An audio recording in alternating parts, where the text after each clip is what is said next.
Every sort of mistake and bad deed. Oh yeah, this one. Ashtavakra Gita. The one who thinks he is free.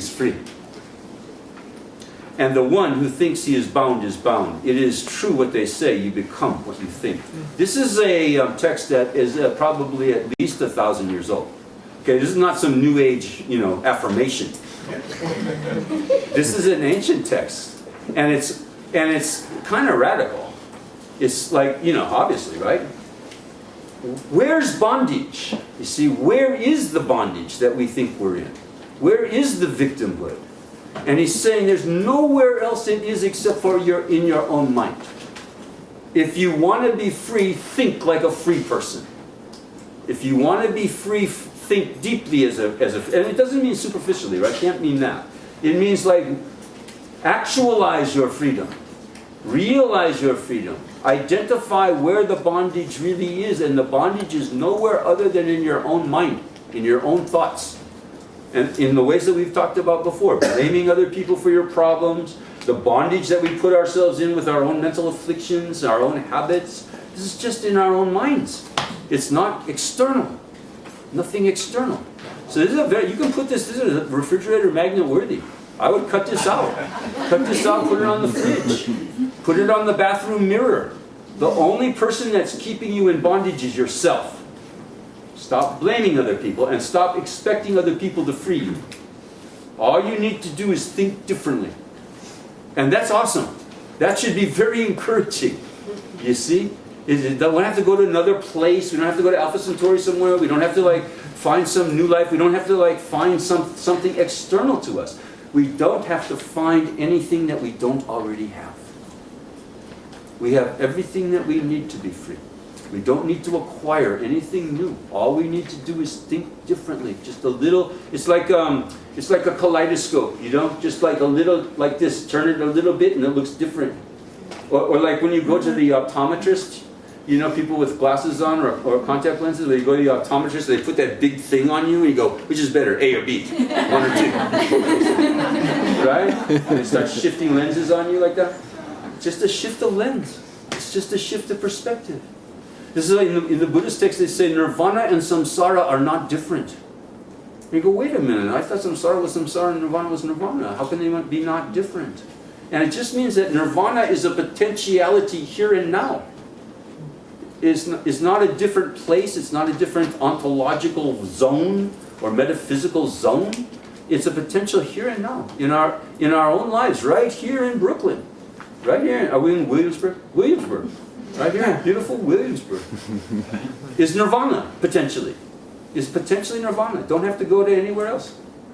It's probably also in Jersey, by the way. So don't get all high and mighty over here. So then the illusion of randomness. The victimhood is an illusion. It's an illusion that we are victims. It's just an illusion. It's just in our minds. So the illusion of randomness. This is also, I talked about this earlier, right? Of feeling that we're victims of random events. So this is from, again, from the Guide to the Bodhisattva's Way of Life, a Buddhist text. Every sort of mistake and bad deed is caused. Every sort of mistake and bad deed is caused. Nothing just happens on its own. Nothing just happens for no reason. And we got to work at this over and over and over again because, although sometimes we're fans of causality, here's when we're fans of causality. When good things happen to us. Like, we get a promotion at the job. How'd that happen? Well, I deserved it. I earned it. Cause, effect. I was a good worker, conscientious, and then we're all big fans of, causality. But then when things go wrong, then it's like, I don't know, how could this have happened? It's so random. Stick with it, okay? You got to stick with causality, even when it's hard. If you give up causality, you give up agency. If you give up causality, you give up power. If you give up causality, you're a permanent victim of your own mind, of your own decisions to give up causality. That's what you're really a victim of. But you have no power over your life if you think that there's no relationship between cause and effect. Everything that we do has a repercussion. Everything we say, everything we do, everything even that we think has repercussions. And that's good news. That should be really good news because the alternative is is nihilism, nothingness. You see, just completely at the whim of whatever kind of random, forces there are in the world, in nature. Previously, it was I who brought this same pain to other living beings. So, if you're having a bad day, let's imagine, this is the verse for you. This is the verse to remember that things aren't just random. If you're having someone who's insulting you, if you're having someone who's writing you nasty emails, if you're having someone who's like, difficult person at the job, you can remember, previously it was I who brought this same pain to other beings, so it is fitting that this unwanted thing is now happening to the perpetrator. That would be you, perpetrator. So just imagine that there's an irritating person in your life, and the irritating person starts doing their irritating thing. This is your verse. You can do it. And here's how it'll go. Okay, this is all slow motion. Irritating person started doing their irritating thing. This is so random. Here's what we usually say, actually, which comes to the same thing. This is unfair. This irritating person is being irritating me. That's so unfair because I'm such a nice person. And they're being irritating, annoying to me. And you go, how did I get an irritating person like this in my life in the first place? And the first thing you'll say is, I don't know. And then you'll go, well, yeah, but I went to this talk at Go Yoga, and I read this verse from the Guide to the Bodhisattva's Way of Life, and I realized that I could only have an irritating person if what? If I had been irritating to someone else in the past. Of course, cause and effect. What goes around comes around. It's come around. It has to have come around. And don't say I've never been irritating to anyone else in the past. That's just like, I had a student say this when he called me up. He said, I've got a problem. He took classes like this for years, like 2-3 years in LA. Calls me up, I got an irritating person in my life. I said, well, we've talked about this a few billion times. You couldn't have an irritating person in your life unless you've been irritating. And again, the filter didn't go up in time. The filter that prevents you from saying really stupid things. I've never been irritating to anyone else. But of course we all think this. That's what it means to say, this is so unfair. It means I've never done this kind of thing to anyone else in the past. That's exactly what it means to say this is so unfair. So don't say it anymore. Say, take responsibility. Stop being a victim and say, yes, I must have done. Even if you can't remember doing something like this to someone else in the past, you must have. See, it has to be. It's an effect. Effect has come about through a cause. So figure it out. Work the system, and then say, as I think the next verse does, and I don't want to suffer anymore. Having an irritating person in my life is no fun. Children say, I don't want to suffer, but then they also say, I want the cause of suffering. What's the cause of suffering? Being irritating back to an irritating person. See? You don't like irritating people in your life, right? You don't like people, messing around with you. They don't like people insulting you. You don't like people hurting you. So don't do it to them. You don't want suffering. So don't create the causes of suffering. Children, he says. Children, people who haven't figured it out. Say, I don't want to suffer. Of course, we don't. No one wants to suffer. But then they say, but give me some more chance to suffer. Let me be irritated. Let me just follow my inclinations. Let me just give my mental afflictions free rein. And that's just creating the cause for more suffering. So it's like masochists in denial. We're masochists in that we create the causes for our own suffering, and then we're in denial about it. But I don't want to suffer. It's like we're all holding on to burning coals. These are like the mental afflictions. This is like, being irritating back to an irritating person. Just holding on to a coal. I just feel like it. I feel like being irritating back to an irritating person. And you're going, ow, ow, ow, I'm burning. I wonder what should I do? See? Well, what's the answer to it? You got to let go of the coal. So, no, not my coal. I don't want to let go of my coal. I've always had a coal.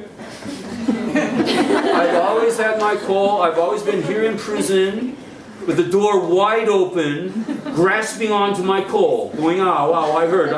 I'm bound. See, I'm a victim. What should I do? Let go of the coal and walk out of the jail. But you got to take agency to do that. You got to take responsibility. You got to take power. You got to stop blaming. You got to stop finger pointing. Saying somebody else's fault. There's a difference between blaming and discernment. Okay? Difference between blaming. Blaming always sets you up as superior to someone else. Blaming is hierarchy creating. So I'm right and you're wrong. Blaming always essentializes. Asmita is that you're a wrong person. I'm a right person. Like there's some kind of this essential, kind of qualities to being right and wrong. Instead of just change.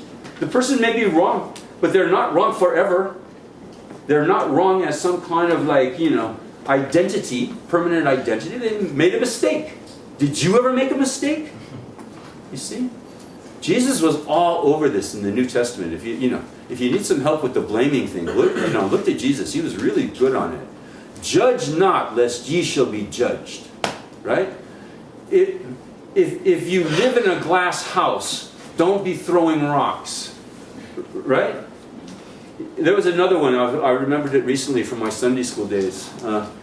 Jesus encountered a mob that was stoning a prostitute, a sinner, right? They had found the sinner and they started stoning her. That's what they did in the old days before the internet. Is that they stoned, never mind the chit chat. Let's just get right down to it and still throw some rocks. And Jesus put himself between the rock throwers and the prostitute and said to the crowd, said to the mob, let the one who is without sin cast the first stone. Let the one who is sinless, judge and blame. You see, let the one who is sinless. We're all in the same boat. Did I mention that before? We're all the same. We're all sinners. We've all made mistakes. So judge not. But always with discernment. Discernment is different. Discernment means what's going to be happiness producing and what's not. Discernment is the same. Discernment equalizes. Is it happiness producing for everyone, for me and everyone else? Then it's good. And if it's not, well then it's not good. See, it's not hierarchizing. It's not saying I'm right and you're wrong. Judgment like that. But saying let's all try to figure out what's going to work here. Discernment. That's the essence of wisdom. What works for a happier life? Not just for me, but for everyone. See, if it works for me, it should work for everyone, right? It's not just me that it'll work for. So real discernment is looking for the real causes of happiness. The real causes of happiness that don't work just for one person or 5 people, but for everyone.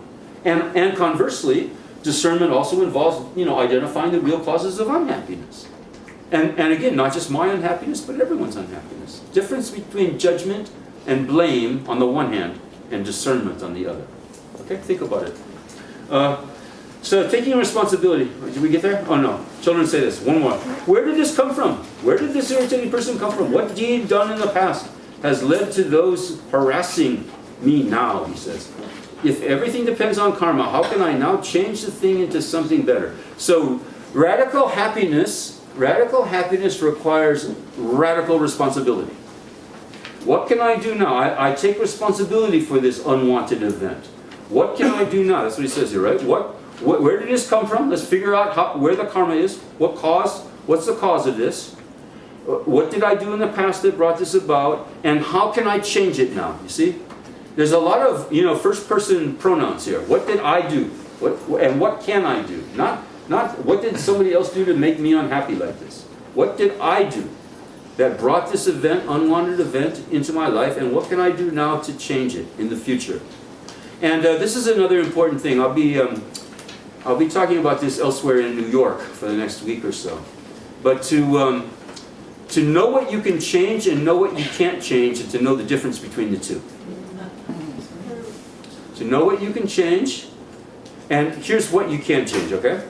You can change the past, we already established that, right? And you can change the future. If you change your actions in the present, you will change your future. You are already changing your future. Well, every act that you do is creating the cause for a future effect. So taking in control of that process is to change the future for the better. And that means watching your karmic P's and Q's, yamas and niyamas. Be living a good life. A life in the present, living a good life in the present, you can trust the future. You can relax about the future because you're creating the causes for a good future. And you can change your past in the ways that I already talked about. Just think about your past differently and you'll change your past. That's how you change your past, actually. So just think about it differently. Nothing to it. You don't even have to put on any special clothes. No Lululemon, outfits are required. Just sit there. Okay? What you can't change, you ready? What you can't change is the present in the present. You can't change the present in the present. And that's hard for us to get our heads around. But if we could change the present in the present, we'd be a lot better at it by now. See? You'd never choose to have a bad day.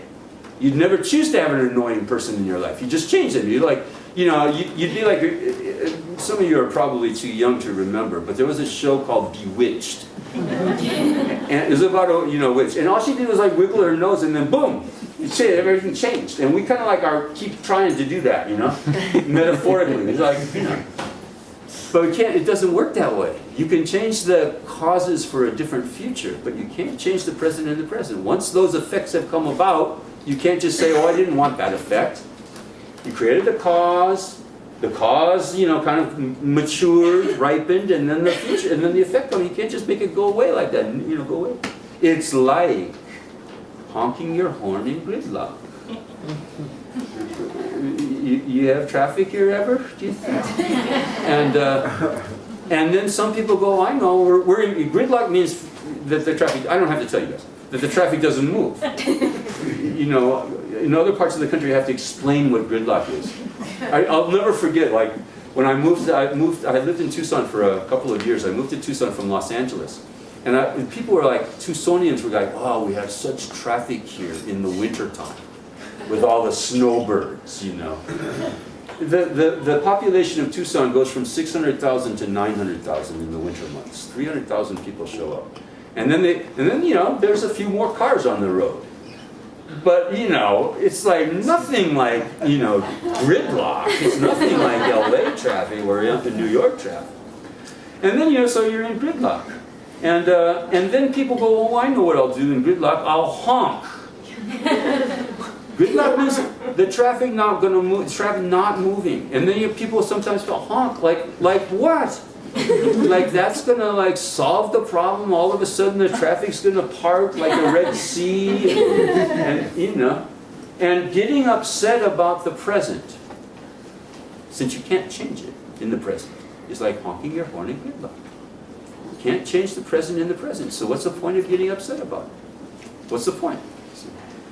Do something about the future. What do you think about the future? What's better? Since you can't change the present in the present, what's better? To honk your horn in gridlock or just relax? So which one's going to change the gridlock? Neither one. Which one's better for the future? What do you think? Relax. Yeah, of course. Just chillax. Just chillax. What about for your role in society? None of us live alone here, right? We're all kind of interdependent. We all live, together. So what about the other people who are in gridlock and you start honking? Is that like a kind thing, compassionate thing, even a social thing? It's not even social. It's antisocial. We think everyone's going to look over you with thanks. We're not moving here either, but thanks for making that annoying sound. Right? It just doesn't pay off at all, any which way. So here's the next one. Taking responsibility for your whole life. So now we've moved into part 2. Instead of feeling victimized, taking responsibility. So I picked a verse that sometimes we don't study that much. Those of us who are in the Mahayana Buddhist tradition. This is from an original Pali text in which what are called the 4 noble truths are outlined. You know what the 4 noble truths are? These are the first things that the Buddhists said. When the Buddha became awakened, enlightened, he said 4 things. Number 1, life is suffering. Number 2, the suffering is caused. And he didn't say by your ex-wife. Suffering is not caused by you, of course. Then the third thing is, and there's an alternative to suffering, which is good news. And then 4, and there's a way to achieve that alternative if you take responsibility, right? So this is, I think, this is the second truth. First truth is y'all are suffering. That's what Buddha said. Y'all it's a Pali loose translation. y'all are suffering. Now this, O monks, is the truth of how suffering arises. The cause of suffering, in other words. It is tanha, craving. Tanha in Sanskrit means craving. Tanha. Which leads to repeated rebirth, accompanied by desire for sensual pleasure, seeking pleasures here and there. In some, craving for the objects of sensual desire, craving for the continuation, craving for termination. What's the opposite of contentment? You see, it is the opposite of the goal. It is this craving. And then he kind of like outlines 3 different kinds. Craving for sense objects. That's the craving for the iPhone 4S. That's the craving for the new Burmese, ethnic, restaurant experience. As if that's going to be substantially different from the Thai one.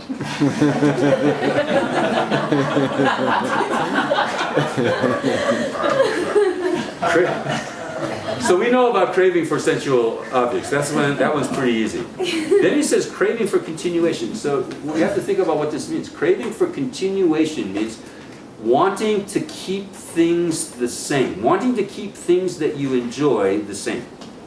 Wanting to freeze frame the things that you like. Not to lose them. To continue to have the things that you like and sort of exempt them from change somehow. And then the third one is craving for termination, which is the opposite.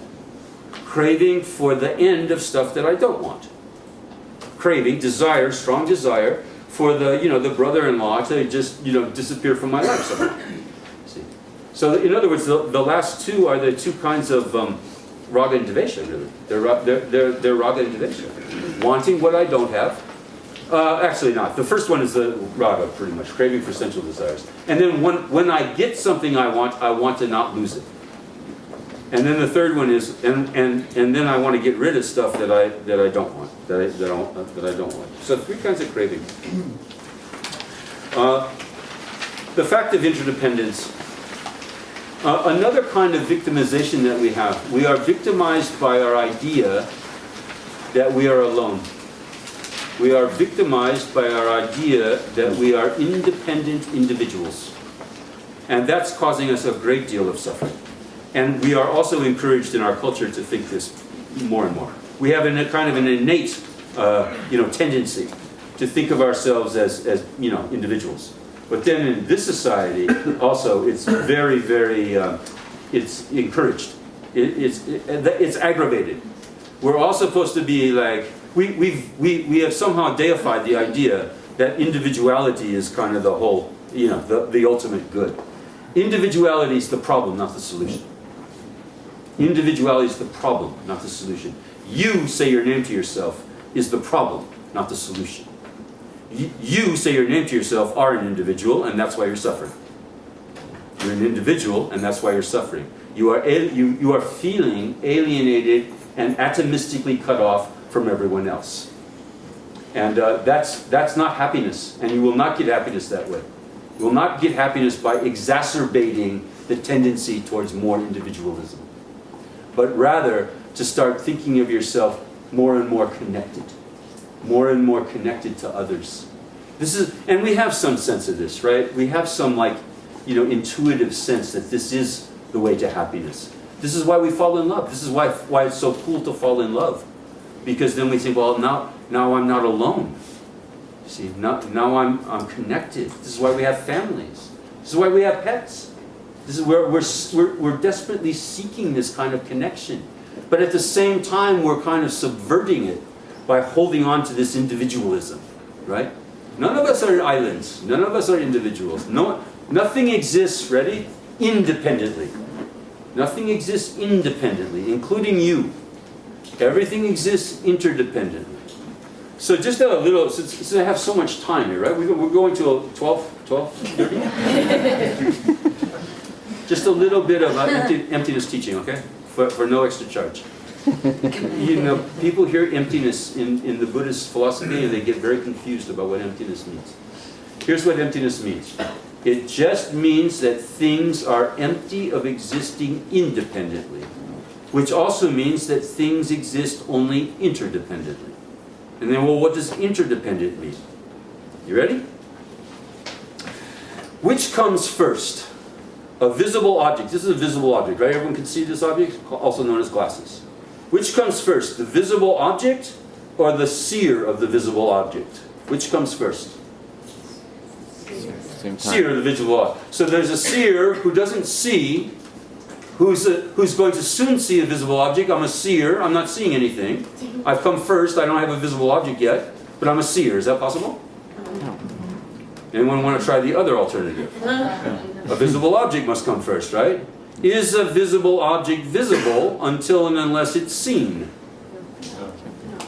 No. Right? In what sense would it possibly be visible until and unless it's seen, right? So the seer exists dependently on what? Yes. On a visible object that the seer sees. Otherwise there's no seer. Seer who's not seeing isn't a seer. Is it? Yeah? And the visible object exists dependently on what? Being seen. On the seer who sees the visible object. And that's interdependence. There's no objects without a subject, and there's no subjects without objects. And that's how things exist. And things are empty of existing in any other way than that. How long did that take? 3 minutes? So you can study Nagarjuna and Chandrakirti and, you know, all of that for years and years and years, or you could just like listen to what I just said. Because that's exactly what it means. And it doesn't mean anything more than that. That's what emptiness means. Emptiness means that things exist only interdependent.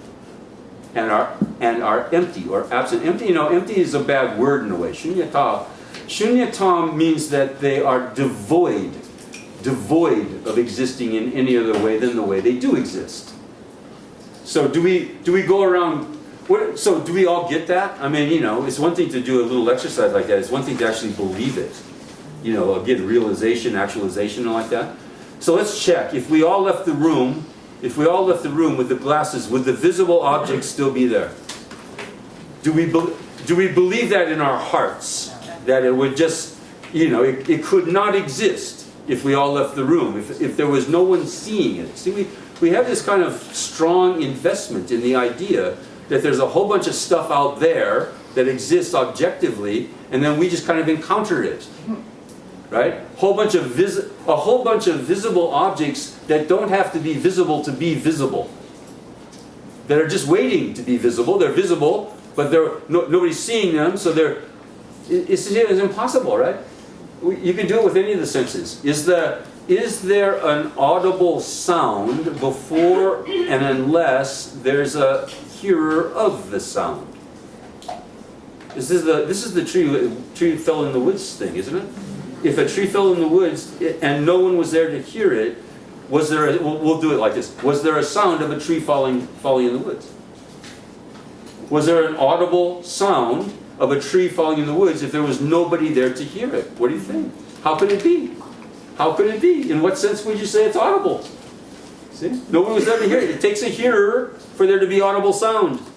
And it takes an audible sound for there to be a hearer. Can't be a hearer going, I'm not hearing anything, I'm a hearer. It's kind of quiet here, but I'm a hearer. Huh? It makes no sense, right? If you work it out, it makes no sense. But we don't work it out. See? We're victims of our ignorance. So, where are we?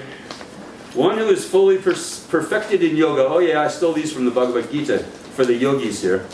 One who is fully perfected in yoga sees oneself in all beings, sees oneself in all beings, and all beings in oneself. One who's perfect, this is from the Bhagavad Gita. He sees everything as coming from the same source.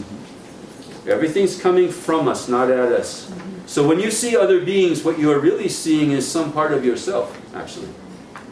Everything's filtered through the subjective apparatus. Remember that from like 45 minutes ago? So, of course you're seeing some part of yourself. You're seeing it through your own prism. You're seeing other beings through your own prism. So you're seeing some part of yourself. Every time you see the irritating person, you're seeing that part of you that's irritating, that's irritated. You see? That's another sort of interdependence, right? There's no irritating person until and unless what?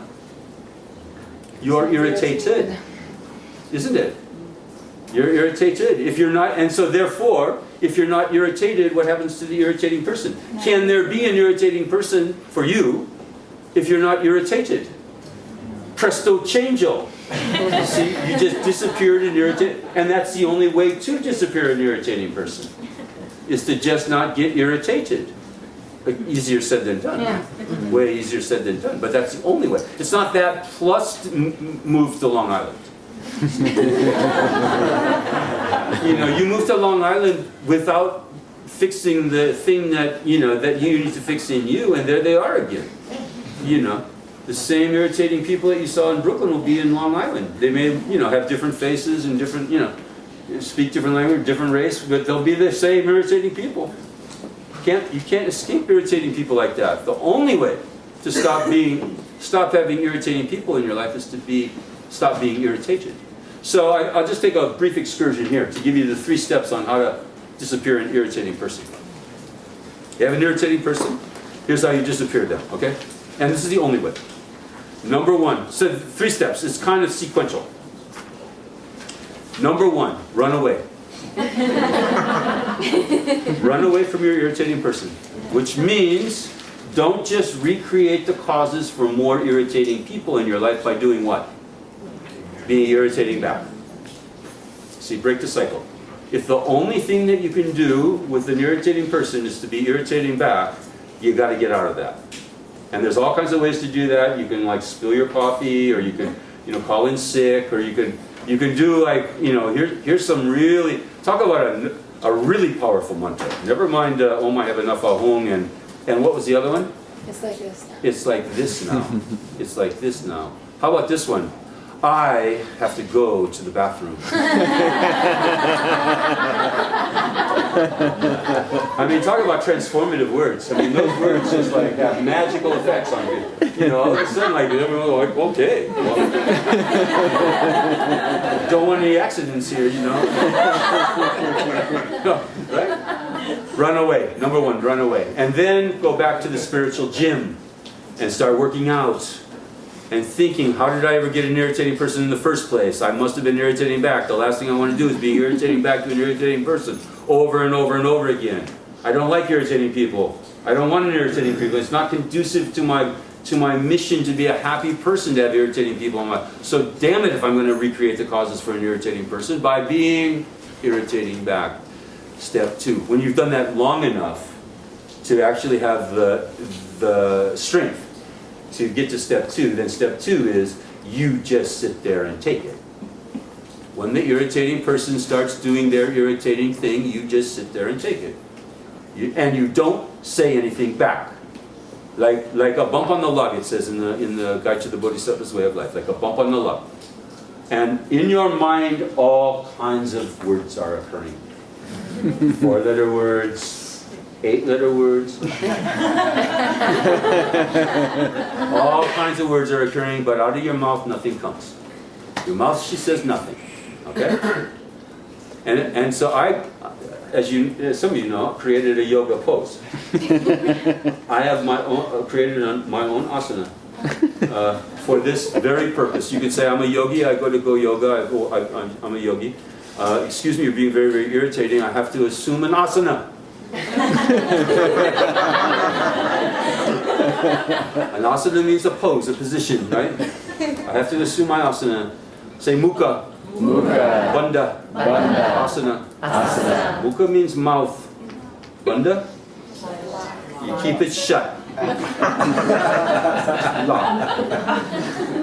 asana means that's the position.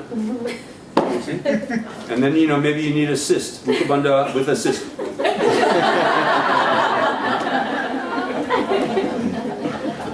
And if you're at an Iyengar studio, maybe you can get all kinds of robes, cloth, and clocks. That's step 2. And step 2 is very difficult, okay? So you have to have a lot of training for step 2. And it's very, very hard to do it. It's very hard, okay? Nothing about making an irritating person go away is going to be that easy. You see, it took a long time to get an irritating person in your life. It's going to take a little while to get them away, take some time. So you do that for a while, and then you continue to strengthen yourself. You think, you contemplate, you meditate over and over again. Is it conducive to my happiness to ever be anything other than chillaxed? See, is it conducive to my happiness? What's in my self-interest? Do I want to be happy? Yes. How can I be happy if I'm angry? I don't know, I can't. but I feel like it. Well, don't feel like it anymore. Try not to feel like it. Don't be so self-destructive. Take responsibility for your happiness. Okay, after working that out over and over and over again, step 3, the person formerly known as an irritating person. You know, like when Prince became a symbol, and you have to say, you know, the artist formerly known as Prince. The person formerly known as an irritating person, when they start doing the thing formerly known as irritating, instead of being irritated, you go, oh, I remember what it was like to feel like you feel like now, apparently. Unhappy. Irritating people are not happy people. I remember what it was like to be irritated. I was unhappy, and that's why I was irritating. And now you're being, you know, seemingly being irritating. Trying to be irritating. Of course, I'm not irritated, but you're trying to be irritating. And that's just really too bad. You see, that's really sad. It's sad that you're feeling that way. See, what can I do to help you? How can I help here? And then you just disappeared an irritating person, because guess what? You weren't irritated. And instead of being irritated, you felt compassion and love, which is the proper human response that we would have to somebody who's obviously suffering. See, somebody who's irritating is obviously suffering. Just like you're suffering when you're irritating. Just like that, we're all the same. Yeah? Do unto others as you'd have them do unto you.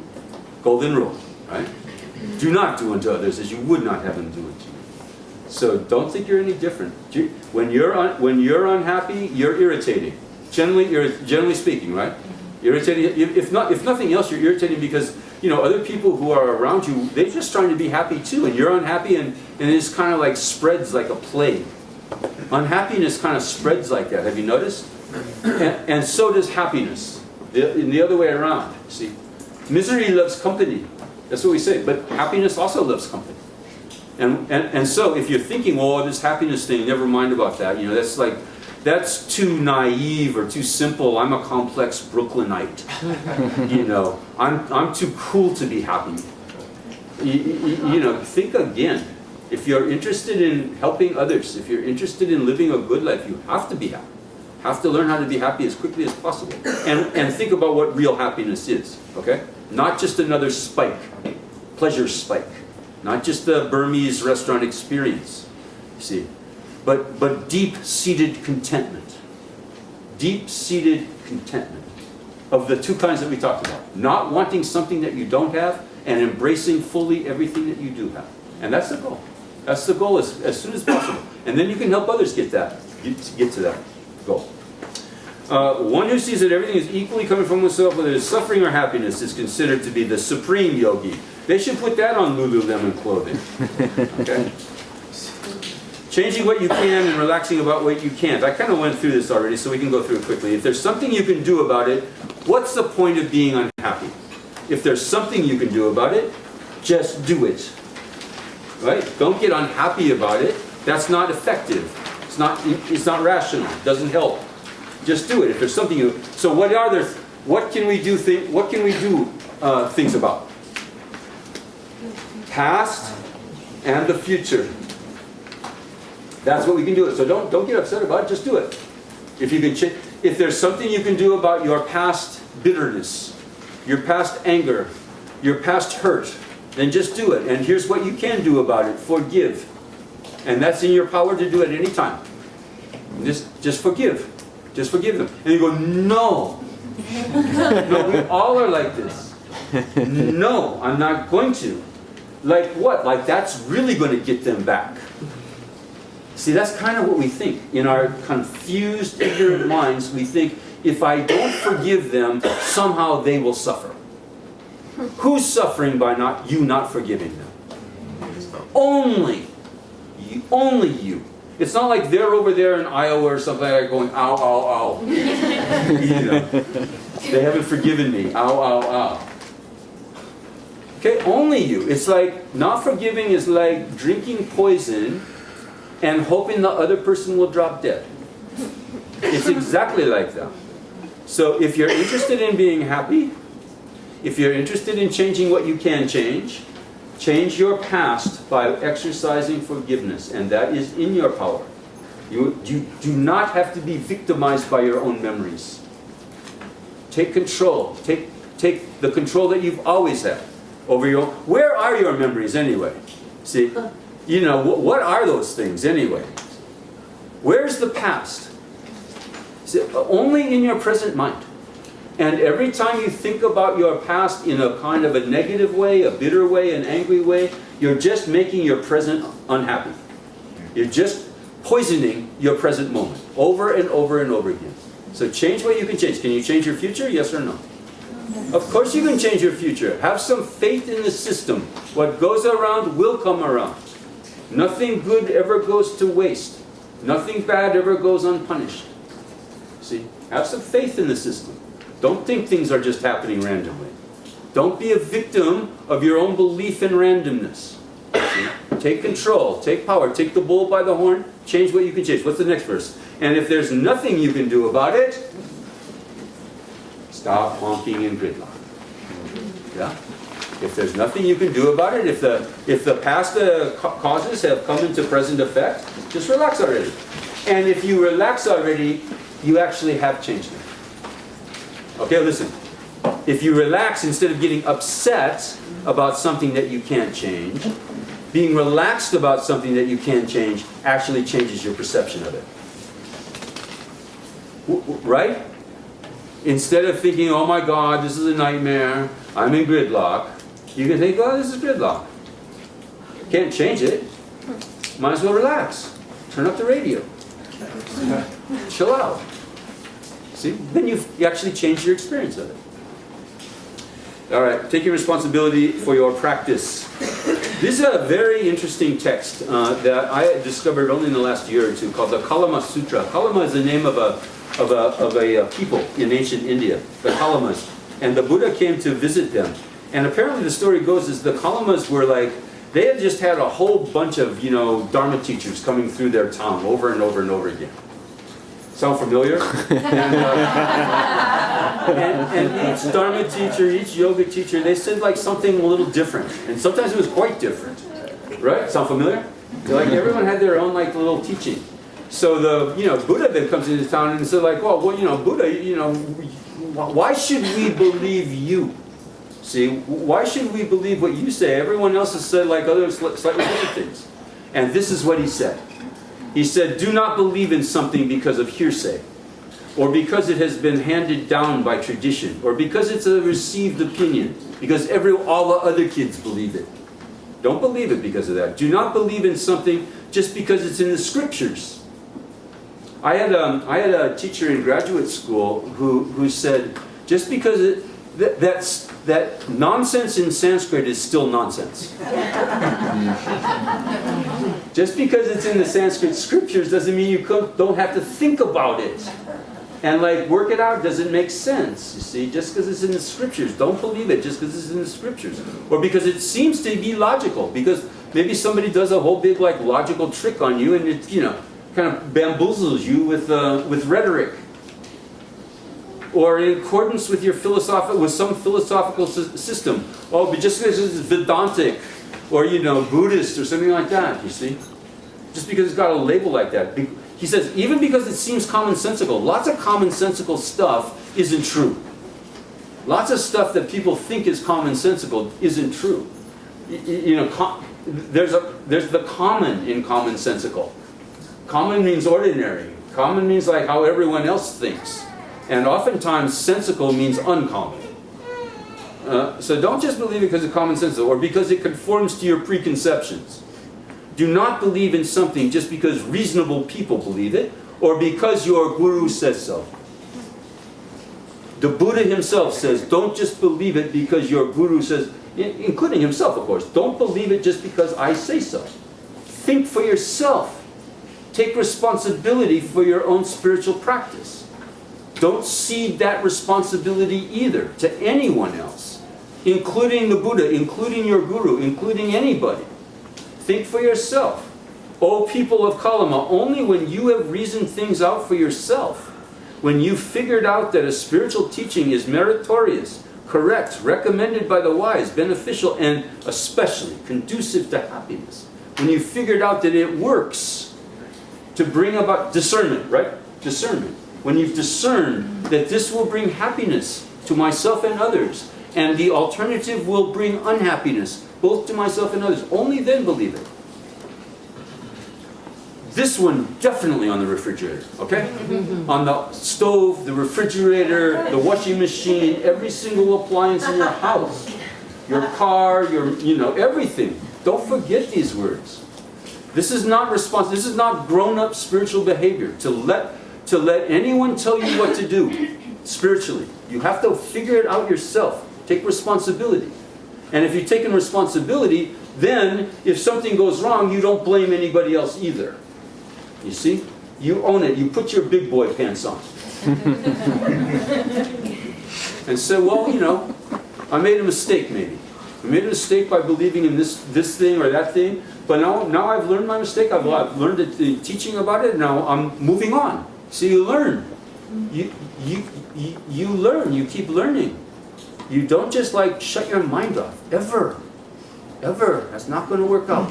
Not going to bring you happiness. And tends to just the opposite. To cede your responsibility and your power will just bring unhappiness. Freedom from dogmatism. These are two passages from two different texts. One from the Ashtavakra Gita, a Hindu text, and the next one from Nagarjuna. It is bondage when the mind attaches to any doctrine. Drishti. Drishti is the word in Sanskrit. Everyone knows what a drishti is, right? A focal point. It's also a word used for a philosophical point of view.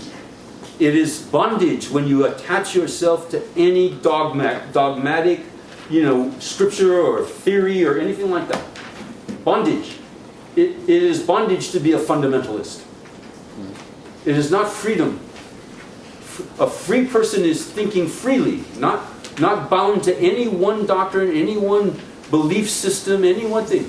So you can be as imprisoned as a Buddhist as anything else. If you think of Buddhism, for example, I'm just using it as an example, as meaning, I'm a Buddhist and you're not. That's imprisonment. I'm a Buddhist, I'm better than you. I'm a Buddhist, I'm separate from you because you're a Hindu or you're a Christian or you're this or you're secular humanist. And that's just an example. Anytime we identify, we use these identifiers. We're just propping up our own individual, separation from other people. Religion has never meant in its real form, in its deepest form, religion is not meant to divide people from each other, but to bring people together. To bring people to the realization that we're all just the same. We're all just the same. And these labels are dividing us. They've done it for centuries. And they continue to do it. And it's time now to put on our big boy pants. Our big girl pants. And to say enough of that already. And if somebody asks you what you are, say, I'm a human being. I'm a human being. I've learned from Buddhism. I've learned from yoga. I've learned from Christianity. Who are you? I'm a human being, just like you. Not a Buddhist. Stop that already. It's not working. Hasn't worked for centuries. Not working now. It's bondage when the mind attaches to any doctrine, and it's freedom when the mind detaches from all doctrines. That's the Ashtavakra Gita. Now Nagarjuna says the same kind of thing. This is the end. For those of you who know, this is the last verse in a very long masterpiece that Arya Nagarjuna, who was one of the greatest philosophers of living kind, of humankind in the world. I mean, he's just an amazing philosopher. This is his last verse in his masterpiece called The Root Verses on the Middle Way. He says, I bowed down to him after 27 chapters and 29 verses. I bowed down to him. Who? To Gautama, to the historical Buddha, to the teacher, who out of compassion taught the truth in order to bring about the abandonment of all viewpoints. He taught the truth, which is not a viewpoint. The truth is an experience. The truth is beyond words, beyond positions, beyond sectarianism, beyond dogmas, beyond doctrines, beyond isms and ologies. The truth is reality. The truth is the experience of reality. And the words have gotten in the way. The words have separated us. The words have not brought us together. The words have have tended to delude us, to hypnotize us. The labels, the words have seduced us instead into this kind of separation, into this kind of classification. I'm this, you're that. I'm a believer in this thing, you're a believer in that thing. I'm a yogi, you're a couch potato.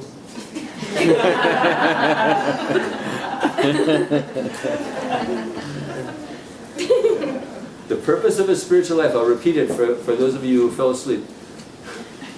The purpose of a spiritual life is to not make you better than other people, but to make you better for other people. It's to make you willing to be servants of others, not to be masters. You're being masters of yourself. See, mastery, from victimhood to mastery. Be masters over yourself, but be willing to be a servant to everyone else. And all the great spiritual paragons, exemplars, have always shown that. They've shown humility, not pride, not arrogance. They've shown humility, the willingness to serve other people, not to be better than other people. So if we're really going to practice a spiritual life, we have to be willing not to be somebody. See, we're always interested in being somebody. That's individuality, right? I'm somebody. I got these clothes. I got this tat. I got this piercing. I got these, shoes. Make me different. Be willing to be nobody. See, that's a spiritual goal. Be willing to be nobody.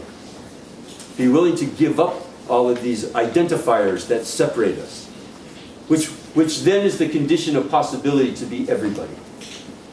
The ability to be nobody, the willingness to be nobody is the condition of possibility to be everybody. You can't be everybody as somebody.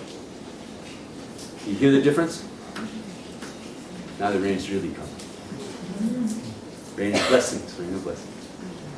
All right, where are we at? Oh yeah, the guru.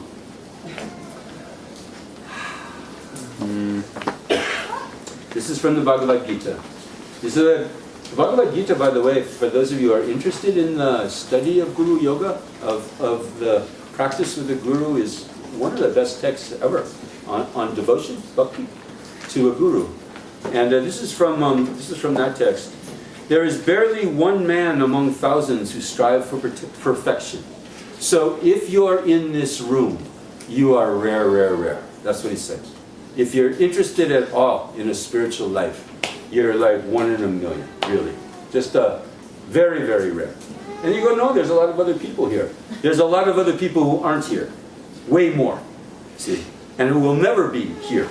No matter who's teaching, no matter what's going on. They're just not interested. Not interested at all. Maybe you know them. Maybe you sort of were them. Maybe you still sort of are them.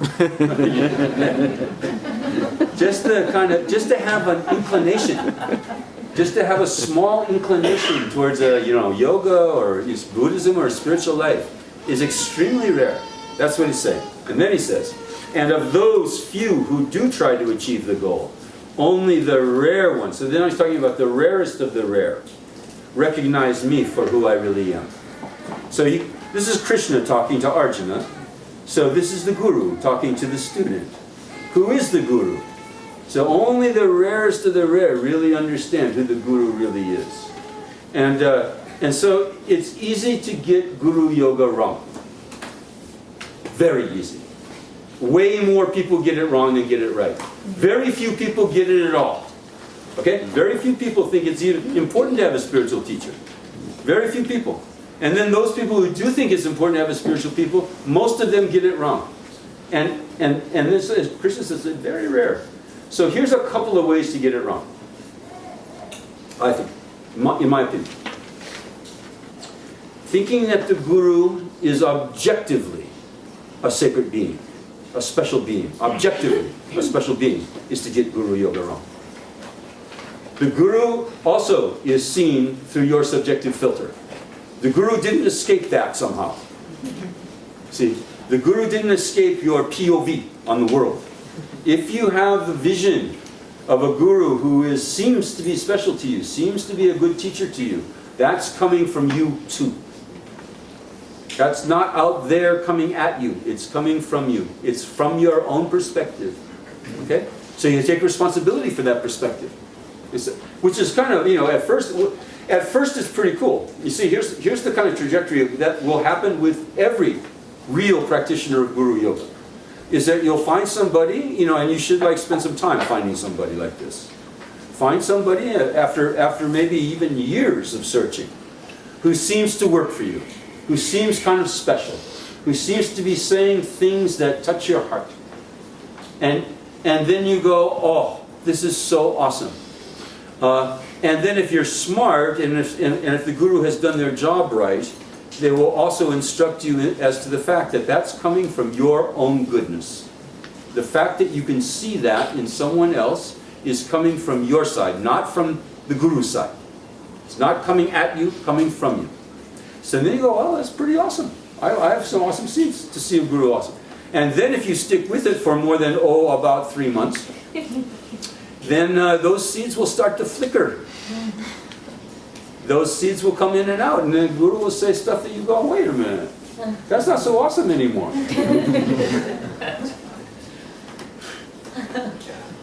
And then if you're really lucky, and you really stick with it, they'll say stuff that you hadn't ever in a million years imagined that they would do or say.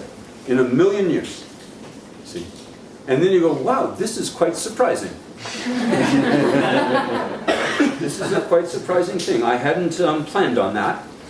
On that kind of thing coming from the Guru. I hadn't planned on that. This is as if what do we think? As if we somehow were charting our relationship with it, that we would chart it out. That we would somehow know what it is that we need to be taught at any given time.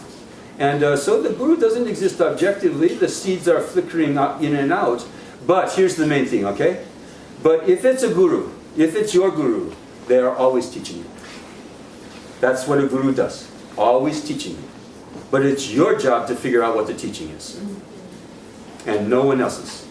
Not the Guru's job to explain himself or herself to you, to justify himself or herself to you. Not the Guru's job, actually.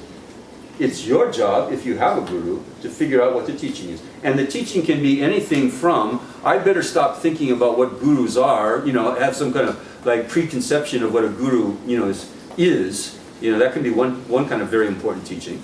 I better stop having preconceptions about what the Guru should be, and instead try to actually learn. Instead of having preconceptions, actually try to learn what is. It's like this now. Now it's like this. Ranging from that to, the Guru is telling me I can't be with the Guru anymore, and I better go, live apart now for a while. Including that. That can be a teaching too. That I can't be with this teacher anymore. And that's a hard teaching to get sometimes. But if it's a teaching, if you're thinking of it as a teaching, then you still have a Guru. And if you think, this Guru just crashed and burned, and just walk away without learning anything, then you've lost the Guru. That's how you lose a Guru. So that's one way to get it wrong, to think that the Guru is objectively existing. Here's another way, to think that the Guru is exclusively a sacred being. That means 100%, everything that the Guru does, says is absolutely right, voice of God. Like voice of God. Do you suppose it's possible for there to be a very, very effective spiritual teacher who doesn't know a damn thing about car mechanics? You see, what do we think? We think, the Guru maybe should be omniscient, which means that they know how to fix cars, and they know how to, build houses, and they know how to teach Sanskrit and texts, and they know how to teach me how to get enlightened, and they know how to cook. Maybe they can teach you about spiritual things, but can't teach you about other things. See? Maybe they can't. Maybe you can teach them about other things. Do you suppose that's possible? You can teach me a lot about things, I bet. Teach me about a lot of things, I bet. Yeah? So the mistake, here's another way of thinking about Guru Yoga wrong, is thinking that they are 100% exclusively correct about everything. See? It's possible also, by the way, for them to be wrong about spiritual things too. You suppose it would be possible for a spiritual teacher to teach a wrong thing spiritually, in order to get you to think for yourself? See, maybe a teacher sees her student just going, whatever you say, whatever, Guruji, whatever. And then the guru decides, well, let's wake them up a little bit and teach them some random thing. Here's a story. There's an old story in the spiritual text. 4 or 5, spiritual disciples are around the guru, and the guru says, I'm running a little short on cash. Go out and rob the 7-Eleven for me. And 3 or 4 of them jump up, say, oh, Guruji, whatever you say, Guruji, whatever you say. And then one guy sits there. The other ones are off to the 7-Eleven to rob the 7-Eleven. One guy sits there. He says, go. I told you, I'm the guru. Go rob the 7-Eleven. And the disciple goes, Guruji, with all respect, right? And you got to do it that way. If you're going to have a guru, you got with all respect. I can't believe that you're telling me to do something that that you've taught me is wrong. You've taught me over and over again, stealing's wrong. I can't believe that you really want me to go knock off a 7-Eleven. The other 4 guys come back from the 7-Eleven with bags of money, and the guru goes, get the hell out of here. You guys didn't learn a damn thing from me. This one, grasshopper. The one who said no, you see, the one who said no really learned it. So that's another way about Guru Yoga. And then here's the final way, and then we'll stop. Okay, last thing. To think that the Guru is limited to any one form. To think that the Guru is somehow like stuck in one body and can't get out of there. This is a very pedestrian understanding of who the Guru really is. So that's a challenge, okay? For those of you who are interested in thinking and working with Guru Yoga, the rare of the rare, right? The rarest of the rare. Who is the Guru? Where is the Guru? Go down those rabbit holes a ways. See, where is the Guru? If everything's coming from us and not at us, where is the Guru? To think that the Guru got stuck in some body, in some physical body out there and can't get out. To think that the Guru can't take many forms. In fact, to think that the Guru can't be everywhere is a mistaken understanding of the Guru. Last verse, right? I will never be separated from one who sees me everywhere and sees everything in me, nor will he ever be separated from me. To see the Guru everywhere, to see the Guru in each other, to see the Guru in the irritating person at work, to see the Guru in the rain, to see the activity of the Guru in the rainstorm, to see the Guru's action everywhere is the real form of Guru Yoga. The working with the Guru inside like one body is just practice, and it's kind of childish. It's for the remedial. It's remedial Guru Yoga. And just to repeat by rote something they memorized. Not to think things through, not to think for themselves, but to just repeat over and over and over again. We're not like that. We're not educated like that. We're not people like that. We're not human beings like that. We have the opportunity to practice higher forms of a spiritual life. Not just the retarded ones. Not just the remedial ones. Not just the ones with training wheels, you see. We can put on our big boy pants and practice big boy Guru Yoga. Big girl Guru Yoga. And the Bhagavad Gita is is pointing in the right direction here. See the Guru in everyone and in everything. The ultimate form of the Guru is your life. Your life is teaching you. Everything that happens in your life could be your Guru. You see, the ultimate form of Guru Yoga is to pay attention to what's happening and learn from it. You see, to get in touch with the inner Guru. The only Guru that's ever really existed is the inner Guru. And to see that the inner Guru has been trying to teach you in everything that happens. All day long, 24/7. Last verse. The one who resides in this oneness, the one who resides in this oneness, Eka Tvam in Sanskrit, in this oneness, the oneness of seeing the Guru everywhere, that's the oneness he's talking about. Worships me as abiding in all beings refrigerator magnet worthy? What do you think? That yogi, no matter what he is doing, is engaged in me. No, that yogi, no matter what he or she is doing, is always learning. Because they're always seeing everything and everyone as the actions of the Guru, as the teachings, the display of the Guru. And that's grown-up Guru Yoga, I think. That's a beginning anyway. That's 10-15 minutes on grown-up Guru Yoga. And it's time to grow up about Guru Yoga. Yeah, it's totally time. And every day is a new day. Every day is a chance to start again.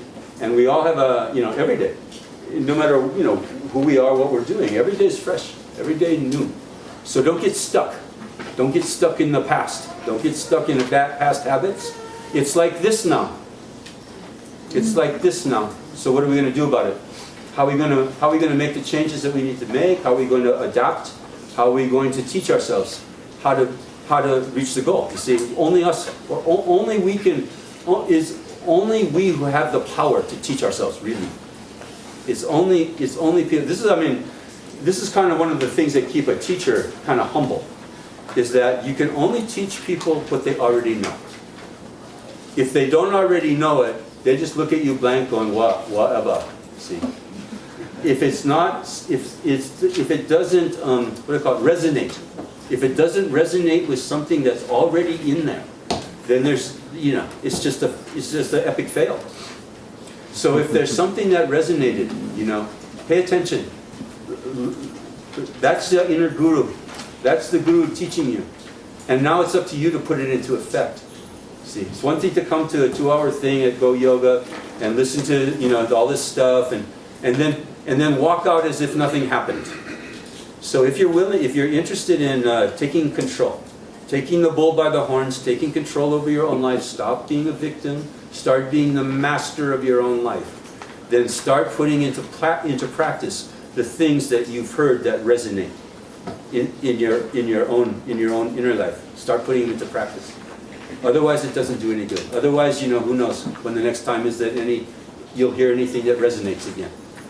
If it's resonating, it's like an alarm clock going like, let's wake up now. Let's start doing something different. Let's start making a change. Okay. All right, if there are any questions, we'll take a few questions, and if not, we'll go out and get soaked, I guess.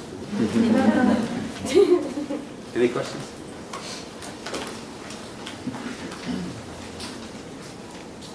Nobody likes to be the first one.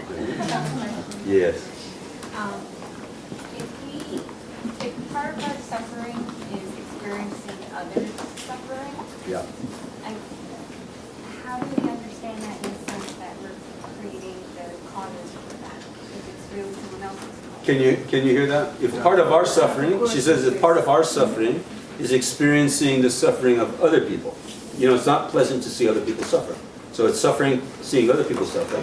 Then how is that our fault? How is that our responsibility? How do we create the causes not to experience it? There's lots of different ways to answer that question. I'll answer it with my best wisdom at present, which is changing all the time. There's a difference between pain and suffering.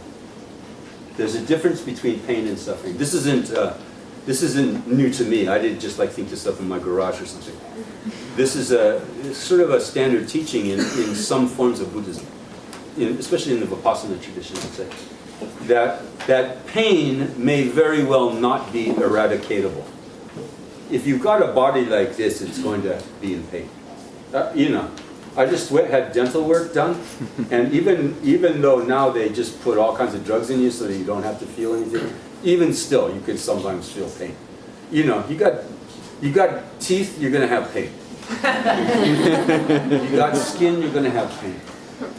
So there's a difference between pain and suffering. Suffering is the identification with pain. Suffering is saying, I am this, I am angry, I am hurting, I am this. And so it is possible, I think, to have pain without suffering. And that's, I think, our best shot. Okay? And it's possible also to imagine a world in which there still may be pain, but there need not be suffering about the pain. as a world as a whole. Yeah. But this requires a little bit of acceptance also, you see. I mean, we're kind of in denial about things. The Buddha said, I think I mentioned this before, right? The Buddha said life is suffering, right? And then he explained it. He filled it out. He said life is suffering. Birth is suffering. Old age is suffering. Sickness is suffering. Death is suffering. And I thought a lot about that. You know, and at one level, of course, it's true. Birth is suffering. As anyone who was born knows. Well, you probably don't remember, but coming out of the womb was no picnic for you. And anyone who has given birth knows that it's suffering. It's pain, right? It's pain. And anyone who's had to watch their partner give birth also knows that it's suffering. Because you're just like totally ineffectual. Watching somebody else, you know, in agonizing pain. And then all they do is to tell you, all they tell you to do in like Lama's classes and stuff like that is to tell her to breathe. Breathe, baby, breathe, honey, breathe. Birth is suffering.